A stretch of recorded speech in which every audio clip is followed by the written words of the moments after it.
말씀이 육신이 되어 이 땅에 오신 우리 주님을 찬양합니다. 아멘.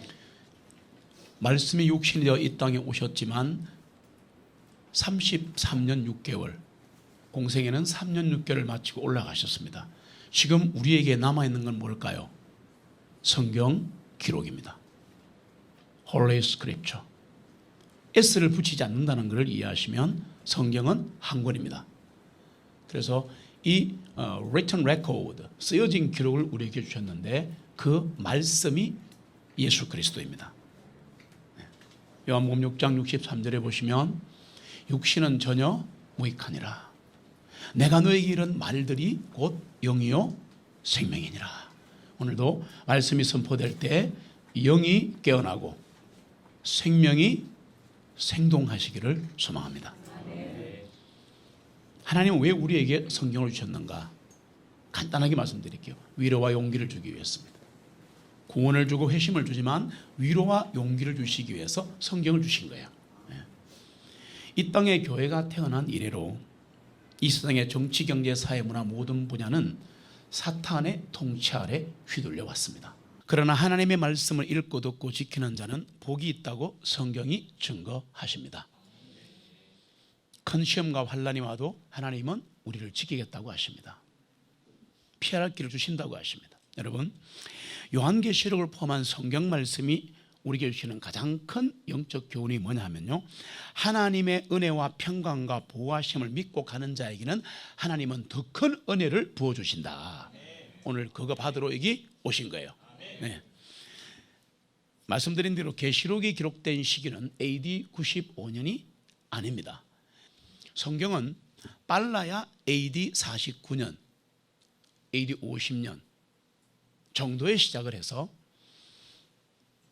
AD 68년 중반에서 늦어도 69년 초반에 모든 성경 기록이 완결되어 버립니다. 그래서 기록 연도는 조금씩 다르지만 그냥 대충 AD 49년에서 50년 사이에 시작되어서 68년에서 69년 다 끝나버렸다. 그리고 AD 70년에는 이스라엘이 망해버리는 겁니다. 이 땅에 사라지는 겁니다. 다시는 회복될 수 없습니다.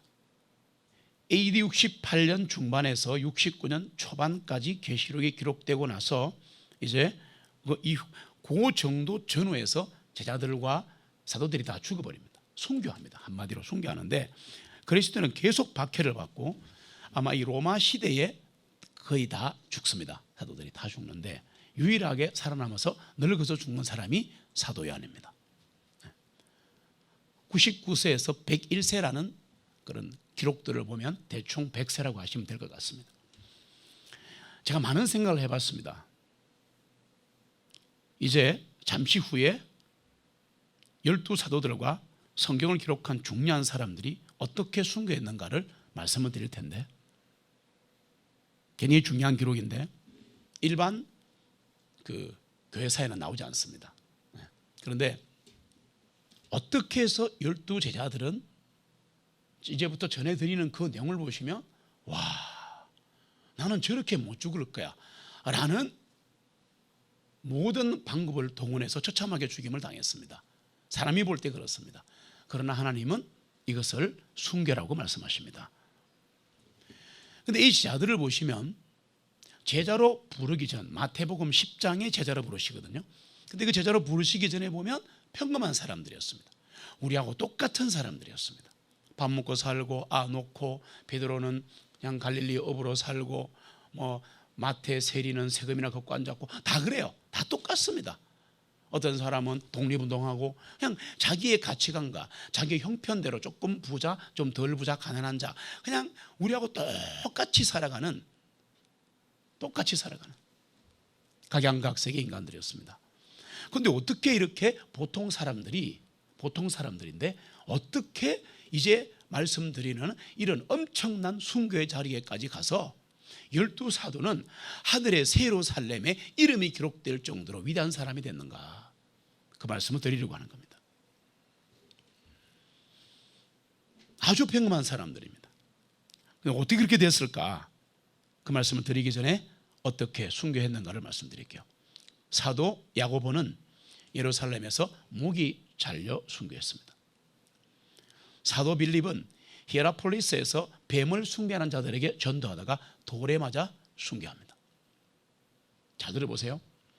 사도 바돌로메는 AD 70년대에 아르메니아 왕인 아스테지스의 박해를 받아 순교하는데 기록이 남아있는데, 이 바돌로메는 좀 특이한 사람이죠. 그리고 사도 바나바가 있습니다. 여러분 잘 들어보셔야 돼요. 12제자 외에도 사도들이 있었다는 걸 아셔야 합니다. 바나바도 사도입니다.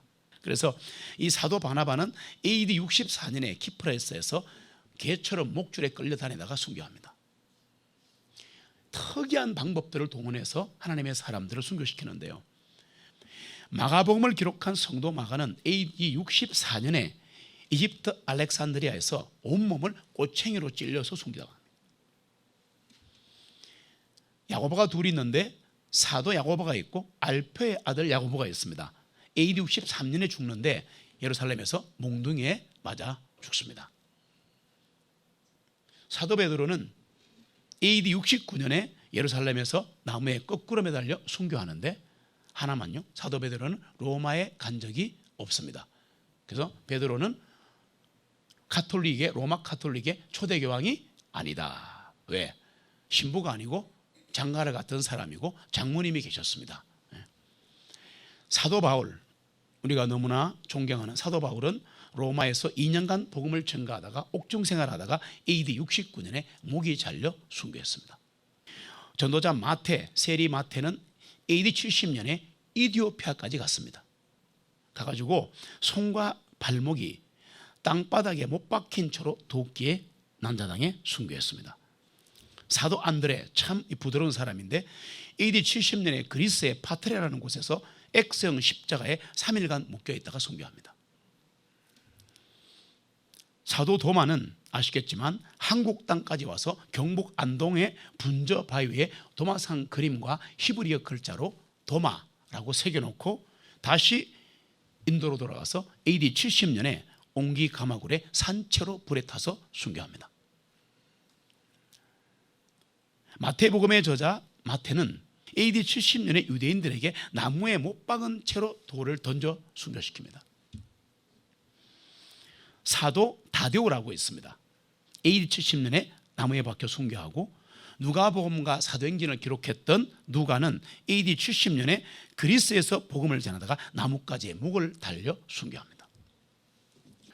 다 전할 수가 없습니다. 이렇게 거의 모든 사도들과 전도자들, 초대교회 집사들, 그리고 수를 셀 수 없는 수많은 성도들이 10명의 황제와 유대인들과 헤롯 왕가에서 처참하게 순교당했습니다. 그래서 진짜 교회는 피 흘린 발자취의 흔적을 따라가는 겁니다. 말할 수 없는 극심한 박해와 환난, 생명까지 앗아가는 순교의 길로 하나님의 사람들을 가게 한 힘이 있었을 겁니다. 그게 뭔가가 중요합니다. 우리는 순교 그러면 우리하고는 달라 그러는데, 아니요, 우리도 지금 순교자들입니다. 왜냐? 사도행전 2장을 1장에 보시면 1장 8절에 보시면 뭐가 나와요? 오직 성령이 너희에게 임하시면 너희가 권능을 받고, 그게 힘이에요, 파워예요. 너희가 권능을 받고 사마리아 위로와 땅 끝까지 내 증인이 되라 그랬습니다. 그 증인이 뭐냐 하니까 바로 위트니스인데, 위트니스의 다른 말이 마터, 순교자입니다. 부활의 증인이 되고 복음을 전하는 사람은 그 자체가 순교입니다. 사도 바울을 비롯한 모든 사도와 제자들이 다 순교했다는 것은 그렇게 해야 그 피에 의해서, 다시 말하면 교회가 전 세계로 전파되기 때문에 그렇습니다. 그러나 우리는 지금, 여러분, 저하고 순교라는 말씀 안 하십니다. 어디에서? 현장에서 순교해라. 삶의 현장이 거기가 순교지예요. 땅 끝이 어디냐? 내가 서 있는 곳입니다. 속지 마세요. 속지 마세요. 내가 서 있는 곳에서 그리스도의 향기와 빛이 되지 않으면, 그리스도의 편지가 되어서 읽히지 않는다면 주님이 전파될 확률이 없는 거예요. 주님의 영광이 드러날 수가 없는 거예요. 여러분, 내가 죽는 겁니다. 지금 순교는 I die daily. 나는 날마다 죽노라. 이게 순교입니다. 자존심 상합니다. 맞아요? 어렵습니다. 체력이 딸립니다. 돈도 딸립니다. 건강도 딸립니다. 그러나 이것을 극복하고 이 자리에 나오는 게 순교입니다. 저는 지금 성경으로 말씀드렸습니다. 이게 죽는 거예요. 이게 내가 죽은 거예요. 내 시간을 죽이고 나온 겁니다. 맞습니까? 네. 봐보세요. 사도들과 집사들과 성도들의 피 흘린 순교가 오늘을 사는 우리에게 뭘 말해주는가? 도대체 어떤 예수님을 만났길래, 난 그게 제일 궁금한 거야. 어떤 예수님을 만났길래 집도 버리고 처자도 버리고, 다른 의미로 받아들이지 마세요. 그때는 그럴 수밖에 없었어요. 그렇게 가면서 마지막은 죽음까지 불사하는 평범한 사람들입니다. 아주 평범한 그냥 피폴이에요. 피폴 사람들이에요. 그런데 이 사람들이 어떻게 마트가 됐나 이거야. 어떻게 순교자가 됐나 이거야. 어떤 예수를 만났길래, 이게 굉장히 중요한 겁니다. 나는 어떤 예수를 만났는가? 종이 쪼가리 예수를 만났는가? 아니면 내 문제를 해결해 주는 예수를 만났는가? 자, 들어보세요. 말씀을 갈구하는 거 좋습니다. 새로운 지식을 갈구하는 거 좋습니다. 그렇게 계속 가시면 지적인 그리스도로 전락합니다. 지식이 없으란 말이 아니고 하나님에 관한 지식은 풍성해야 합니다. 교리를 알아야 합니다. 맞습니다. 그러나 거기만 머물면 어떻게 되느냐? 진리만 충만한 거예요. 진리만 충만하면 안 돼요. 거기에 성령님의 부으심이 있어야 돼요. 그래야 권능이 주어지는 겁니다. 그때나 지금이나 똑같습니다. 그러기 위해서 기도하셔야 합니다. 순종하셔야 합니다. 다른 거 없어요. 구원받고 말씀이 주어지는 교회에 있으면 내가 할 일은 기도와 순종입니다. 어떤 주님을 만났을까? 간단하게 합시다. 부활의 주님을 만난 겁니다. 정말 만나기를 소망합니다. 부활의 주님을 만나니까 그분이 나를 사랑하시는 걸 깨달은 거야. Do you love me? 피터? 베드로야, 네가 나를 사랑하느냐? 거꾸로 물으시는 거야. 지금도 이 자리에서 우리에게 물으시는 거 아니에요? 아들아, 딸아, 네가 나를 사랑하니? 그러면 내 양들을 먹여라. 위로의 주님을 만나는 겁니다. 평강의 주님을 만난 거예요. 그걸 한마디로 뭐냐? 부활의 주님이에요. 부활의 주님이 나타나 주신 말씀 뭐예요? 얘들아, 너희들 평안하뇨? 평안만 있으면 다 됩니다. 마음이 혼잡해지고 혼란해지니까 도대체 잡히는 게 아무것도 없어요. 네. 오늘 평안하시기를 소망합니다. 대표 케이스 한두 명 얘기할게요. 의심 많았던 제자 도마는 부활하신 예수님을 전가하는 동료 제자들의 얘기도 믿지 못했습니다. 우리가 그런 사람일 확률이 높습니다. 도마는 예수님 부활하셨어 못 믿어요. 그래서 그 손과 발에 있는 못자국을 넣어보고야 믿었습니다. 그뿐이 아니에요. 요한복음 14장에 가시면 하나님을 보여달라고 때렸었습니다. 그 길이 어디 있습니까? 예수님이 앞에 있는데, 실존 인물이 앞에 있는데도 보여달라고 때려서는 겁니다. 빌립과 도마에게 예수님 말씀하십니다. 나를 본 자는 아버지를 보았거늘 내가 곧 길이요 진리요 생명이니 나를 통하지 않고는 아버지께로 올 자가 없느니라. 우리는 헛된 것을 꿈꾸는지도 모릅니다. 그렇지 않습니까? 나는 부활이요 생명이니 나를 믿는 자는 죽어도 살겠고 무릇 살아서 나를 믿는 자는 영원히 죽지 아니하리라. 이것을 너희들이 믿느냐라고 물었습니다. 와, 부활하신 예수님을 만나고 오순절날 성령의 충만함을 받은 뒤에 도마는 불 속에 산채로 던져져 타 죽었습니다. 한국말로 빌립은 돌에 맞아 죽었습니다. 여러분, 우리의 순교 현장은 지금 여기입니다. 신앙은 now and here, 순교도 now and here. 내가 있는 그 자리, 난 이 자리가 싫어, 난 아니야, 난 여기가 아닌 것 같아, 나는 내 가정에 이게 싫어, 난 내 직장이 싫어, 난 이 교회가 힘들어. 아닙니다. 지금 있는 이곳이 나의 순교 현장입니다. 여기가 거룩한 땅입니다. 여기서 하지 못하면 다음 길이 없는 겁니다. 여러분, 절대 없습니다. 그냥 여기서 죽읍시다. 여기가 순교의 자리입니다. 이곳에 주님이 함께 하시고, 내가 피 터지는 그 가정에 주님이 함께 하시고, 목말라 애타는 한 푼의 돈을 벌려고 존심 다 버리고 그냥 눈이 둘러 빠지는 그 직장의 현장 속에 그게 주님이 함께 계시는 거예요. 그걸 아셔야 합니다. 사도연을 보호하신 주님, 이렇게 수많은 성도들이 순교를 당하는데 사도연은 예수님의 제자가 다 죽을 때까지 쪽팔리게 살아 있었는 거라 기록이 나와요. 전성 기록 보니까 요한이 부끄러워했다고 나와 있어요. 하나님, 왜냐하면 그때는 죽는 게 인기 있을 때입니다. 한국말로. 그러니까 막 다 죽어요. 막 계속 죽는 거야. AD 70년 조금 전까지 다 죽어버리는 거야. 그러고 나서도 요한은 30년을 더 사는 거야. 한 10년간은 쪽팔려 죽을 뻔했답니다. 기록에 보니까. 하나님 왜 나는 죽이지 않습니까? 저 준비되어 있습니다. 여러분 잘 들으세요. 하나님이 원하는 자리 나를 갖다 놨잖아요. 그게 부끄러움의 자리든 성공의 자리든 죽음의 자리든 자존심이 상하는 자리든 거기가 순교의 자리입니다. 거기가 순교의 자리입니다. 그런데 사도 요한은 어느 날 변합니다. 사도 요한은 지독한 사람이에요. 아시지만 지독한 사람이에요. 야곱보다 훨씬 더 교활한 사람이에요. 지밖에 모르는 사람이에요. 출세를 위해서 엄마까지 활용하고 막 난리를 치고 막 양다리 걸치고 예수님 한 발, 그다음에 유대교에 한 발 걸쳤던 진짜 나쁜 놈이에요. 영화에 나오는 진짜 역적입니다. 간신 몰입입니다. 주님은 다 알고 계시는 겁니다. 그래서 죽음의 현장에서 뛰어왔지 않습니까? 전부 다 톡겨버렸는데 제자들이 다 도망갔는데 요한도 막 도망가다가 갑자기 딱 생각하잖아요. 전능하신 분이다. 그건 아는 거야 지가. 내가 도망가는 이 상황에서 저분이 갑자기 십자가에 내려와가지고 왕으로 등극하시면 와, 나는 완전 게임 끝난다. 그래가 가던 길을 돌아서가 막 달려가고 딱 가니까 예수님 죽기를 보기 직전이야. 여자여, 당신의 아들입니다. 요한아, 네 어머니다. 꼼짝 못하고 코 딱 끼어가지고, 잘 들으세요, 죽지 못하고 살아가는 거야.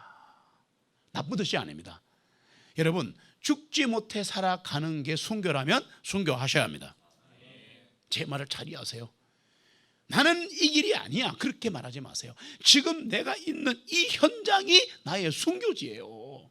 이게 삶의 현장이야. 부인하지 맙시다. 발전하지 말란 얘기 아니에요. 꿈을 가지지 말란 얘기 아니에요. 그게 아니라 있는 이 현장을 베이스로 깔자 이 말입니다. 여기서부터 시작합시다. 여러분 각자 현장이 있을 겁니다. 여기서 시작합시다. 그러나 교회 중심으로 하셔야 합니다. 예수님 중심으로 하셔야 합니다. 그래야 사업이 번창합니다. 기록을 보니까 사도 요한은 12사도가 모두 순교를 당하고 나서 체포가 됐는데 끓는 기름 가마솥에 산채로 던져지는 거예요. 와, 기록에 보니까 머리털 하나 타지 않고 살아납니다. 그 너무 놀래갖고 안 죽입니다. 그리고 어디로 가겠습니까? 밤모섬으로 갑니다. 패트모섬으로 가가지고 거기서 유배를 당하는데 거기에서 교회 시대 전체를 통해 하나님의 위대하심과 하나님의 전능하심과 하나님의 거룩하심과 하나님의 보호하심과 하나님의 위로를 보여주는 요한계시록을 기록하는 겁니다. 그때가 AD 68년에서 69년입니다. 그리고 AD 70년에 디도스 장군이 와가지고 이스라엘을 멸망시켜버립니다. 남자가 다 죽어버립니다. 그리고 네로바 황제 때 기록을 보니까 에베소로 풀려나서 100세 때 주님 품으로 돌아가는 놀라운 장면을 목격합니다. 모두가 순교하는 시대에 왜 하나님께서는 요한만을 특별하게 보호하시고 순교 안 하고 늙어 죽게 하셨는가? 사명 때문입니다. 사명 때문입니다. 여러분, 사명을 잡아야 돼요. 요한은 그 일만 한 거예요. 요한계시록을 적어버린 거야. 와. 그리고 나이가 들어서 아시지만 그 야망에 불타던 사나이가 사랑의 사도 요한이 됩니다. 그래서 요한복음은 사랑의 복음서예요. 구구절들이 사랑이 나오는데 왜 그렇게 썼냐? 요한은 같이 그렇게 비겁하고 야망에 가득 찬 사람이 하나님의 사랑으로 오래 사니까 사랑의 화신이 되어버린 거야. 구약을 보시면 천도가 넘는 용광로에서도 살아난 다니엘의 세 친구들이 있습니다. 무시무시한 사자굴에서 살아난 다니엘도 있습니다. 이제 다른 걸 또 한번 봐보세요. 다니엘을 사자굴에서 세 친구를 불 속에서 건지신 주님, 수많은 박해와 순교자 중에서 사명을 주셨기 때문에 끓는 기름에서도 요한을 구해주신 분이 우리의 주님이십니다. 여러분, 사명은 각자입니다. 순교 현장 각자입니다. 그러나 교회의 사명은 하나입니다. 사도 요한은 살아서 끝까지 버티는 게 자기 일이었고, 맞습니까? 한 일이 없어요. 어떻게 보면 다른 제자들은 빨리 죽는 게 그들의 사명이었습니다. 맞습니까? 사도 도마는 의심하니까 한국까지 보내본 거야. 그걸 아셔야 돼요. 그러니까 다 달라. 다 달라. 결론으로 갈게요. 환난과 시험과 핍박 중에도 우리를 지키시는 분은 주님이십니다. 실패와 좌절 속에서도 우리에게 용기와 위로를 주시는 분도 주님이십니다. 이 땅 땅에 나 혼자밖에 없다고 생각할 때도 다가와서 돈 내미시는 분이 주님이세요. 내가 진짜 죽든 아니면 내 삶의 현장에서 매일 죽든 관계없이 주님은 나의 구세주이십니다. 이사야서 말씀으로 끝낼게요. 43장 1절로 4절입니다. 제가 읽을게요. 오 야곱아, 이제 너를 창조하신 주님께서 이같이 말씀하시니라. 오 이스라엘아. 야곱과 이스라엘은 구약 성도를 대표합니다. 신약으로는 우리들입니다. 너를 조성한 이가 말하노라. 두려워하지 말라. 이는 내가 너를 구속하였고 내가 너를 지명하여 불렀으니 너는 내 것이라. 내가 너를 지명하여 불렀으니 너는 내 것이라. 네가 물들을 통과하여 지나갈 때도 내가 너와 함께 있을 것이며. 이 약속이요, 이 약속이 마태복음 28장 18절로 20절에 주어진 거란 말이에요. 세상 끝까지 내가 너와 함께 하리라. 그때 주어진 약속은 지금 우리에게도 유효합니다. 100% 유효합니다. 네가 물들을 통과하여 지나갈 때도 내가 너와 함께 있을 것이며 네가 강들을 지나갈 때도 그것이 내 위로 넘쳐나지 못할 것이라.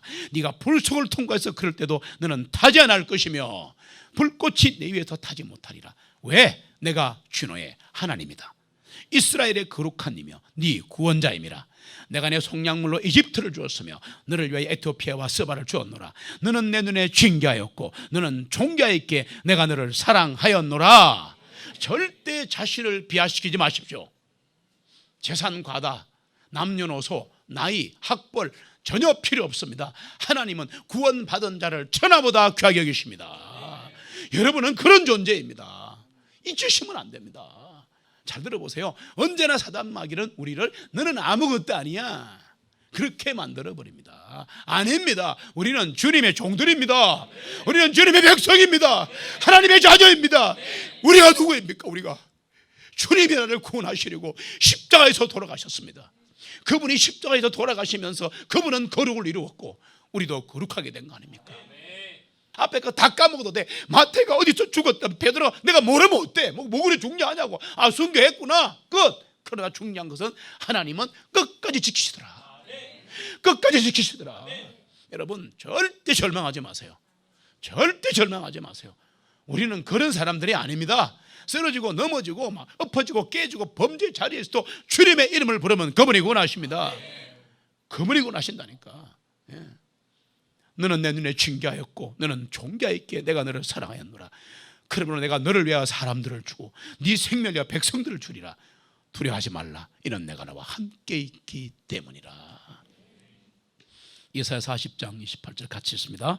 너는 알지 못하였느냐? 땅끝들의 창조주이시며 주님이신 영원하신 하나님께서는 기진하지 아니하시며 피곤하지 아니하신 것을 너는 듣지 못하였느냐? 그분의 명철하심은 찾을 수가 없도다. 그분은 기진한 자에게 힘을 주시며 힘이 없는 자에게 힘을 더해 주시나니 젊은이들이라도 기진하고 피곤하며 청년들이라도 완전히 넘어지되 오직 주님을 기다리는 자들은 그들의 힘을 새롭게 하시리니 마치 독수리가 날개로 쳤는 것 같을 것이요 그들이 달려가도 피곤하지 아니하고 그들이 걸어가도 기진하지 아니하리라. 아멘. 되시기를 소망합니다. 힘들고 어려울 때마다 욥기 23장의 욥의 고백을 기억하십시오. 내가 이 연단, 이 시험, 이 고통 다 그친 후에 정금처럼 나오리라. 우리를 앞서간 믿음의 사람도 우리처럼 시험과 환난이 끊이지 않았습니다. 그를 위해 AD 1세기에 요한계시록이 주어진 겁니다. 여러분, 사명이 주어진 자는 절대 실패하지 않습니다. 내가 지금 있는 그 현장, 내 가정, 내 직장, 내 모든 환경이 바로 순교의 자리입니다. 하나님은 하나님의 사람을 보호하십니다. 지키시고 인도하십니다. 기도로 주님의 도우심을 요청하십시다. 우리 하나님의 특별하신 은혜와 보호하심이 일평생 우리를 지키시기를 소망합니다.